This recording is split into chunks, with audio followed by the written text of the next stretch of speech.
Welcome back for Heat 2 of the electric kart series round 2 in Strijen. And the drivers are lining up to the start grid as we speak. Once again, I'm joined here by Dorian Kruger. You can actually see him in the image, lining up the pilots. And time for some pictures of the starting grid. The first heat was very exciting, Dorian. What do you expect of this? It was one? a very nice race. It was quite exciting to see the battle between Lester and Nick. And there they go, a clean start this time, so no more jump starts. That's at least one thing we've got out of the way. Yeah, I warned the drivers if they did another jump start, they were going to have a disqualification. So they were very cautious. Well, better that than anything else. Now already you can see the first two pulling a little bit of a gap within a lap to our number 3 driver, which is Thijs Manders actually. Yeah, we saw the same thing in the first race. And there that's already a pass. That's quite early in the race. Well, I think Lester was sleeping a bit, or actually no. I think he made a little bit of a mistake. Maybe he braked a little bit too late if I check the replay. But also, you don't really, especially on a track like this, you don't really expect. He's gonna try back on the outside. He tried it also in Heat 1. But it doesn't stick. Yeah, and it's very difficult on the outside unless you can make it round and then on the turn back actually in the other direction. But well, still he's close. Let's hope for a nice fight.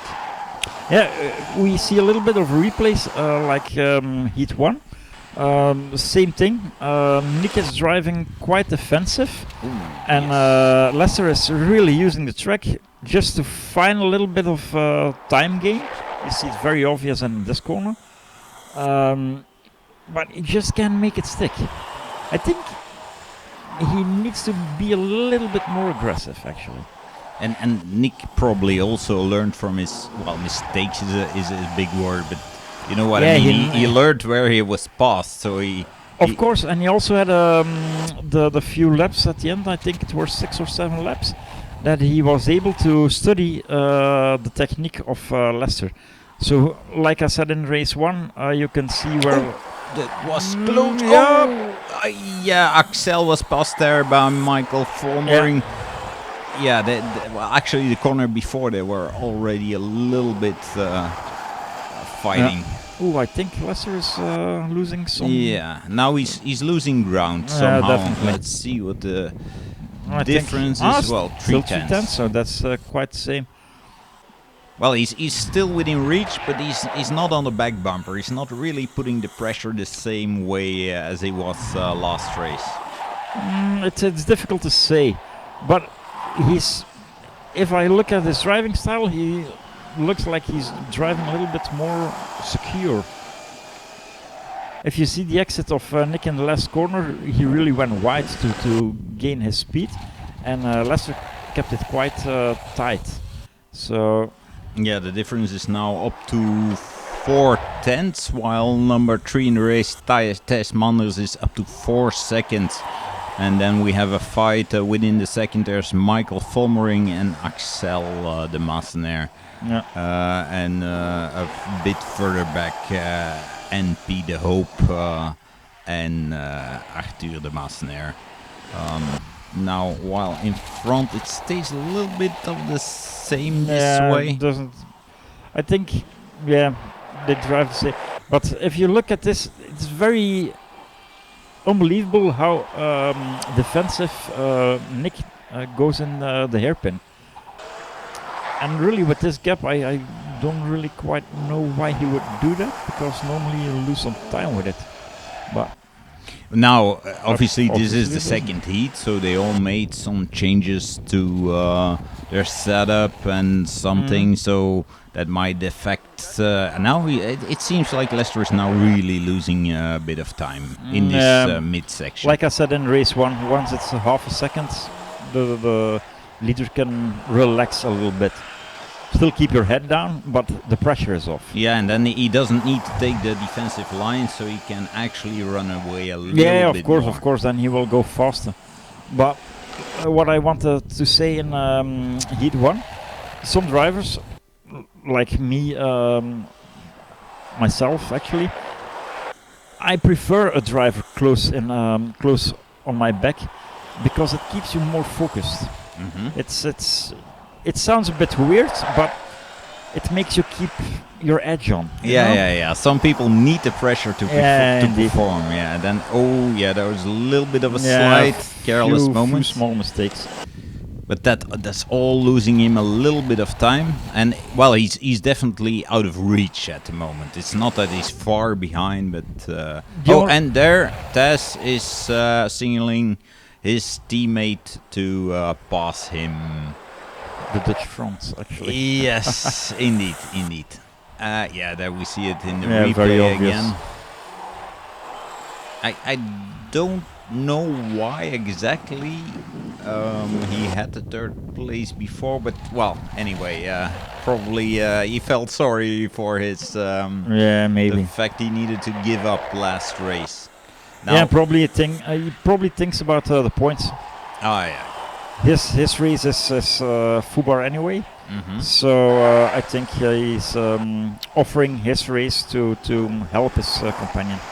Yeah, let's look. Yeah, it's almost a second now, so he's definitely safe. Lap 12. He'll need to. He gained a little bit, but really a little bit. Yeah, that's still not enough to make the change. No, of course, But while we'll see, we're in lap 13, and number 3 is driving at almost 10 seconds, which is, well, you have to imagine the first two guys are battling, and still they're able to drive away a second lap. But I also said it in Heat 1. Lester and Nick were very strong this weekend. There were actually he's gaining. He's gaining bit by bit. Well, of course, it's only 4 laps left, so that's going to be a tight one. Yeah, it might be too little, too late. Now he seems to be visibly gaining. It's also possible that there's just a bit of tire temperature going on. No, I was telling they were trying something with actually the tire pressures. Yeah. Perhaps. Yeah. Now he's really closing up. Yeah. What will be the cause is that they'll probably start a little bit lower in pressure. By this, your tire temperature comes on slower.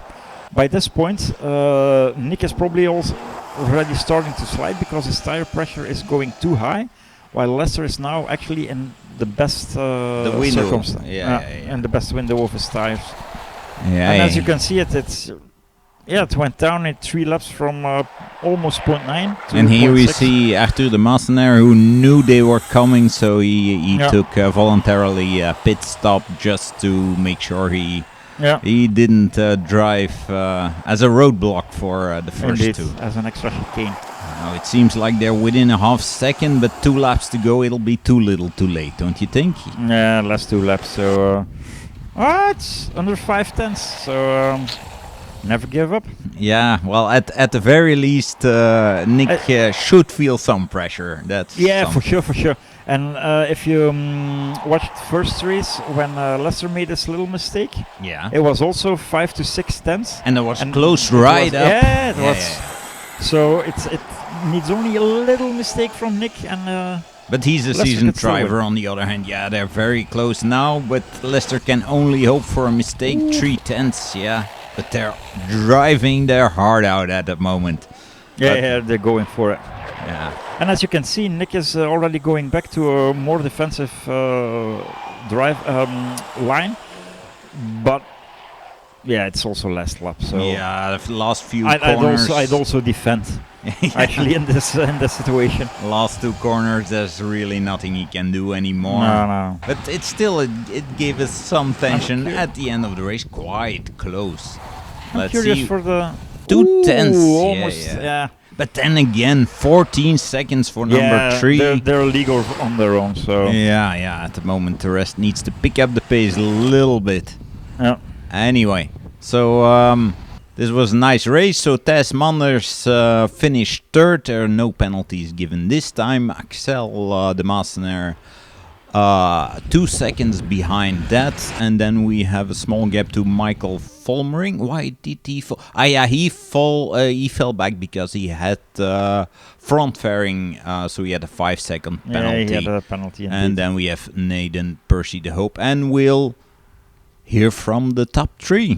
I just stayed behind Lester for a lap, I think, and then I came closer. He made a fault in the first corner, and then I came by, and then in this corner I could overtake him, and then I could manage the distance between me and Lester. I had a really good start, but unfortunately I got overtaken in the 2nd or 3rd lap, and I couldn't regain the position. We gambled something with setup, and unfortunately it didn't really work out. Nick seemed to be able to drive away quite comfortably, but right at the end you seemed to be able to close up.